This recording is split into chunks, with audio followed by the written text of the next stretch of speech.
ఈ ప్రాపర్టీ మీకు సేల్కి వచ్చిందండి కూకట్పల్లి.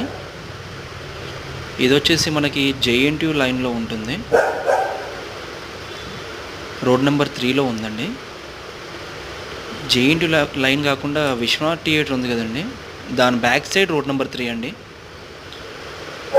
ఆ రోడ్ నెంబర్ 3 కాదు. ఈ ప్రాపర్టీ వచ్చేసి 3 BHK. ప్రైస్ వచ్చేసి ఫైనల్ వచ్చేసి 95 lakhs చెప్తున్నాడండి. ఎవరికైనా ఇంట్రెస్ట్ ఉంటే చూడండి. మీకు 3 bedrooms ఫుల్ ఫర్నిష్డ్గా ఉంటుందండి.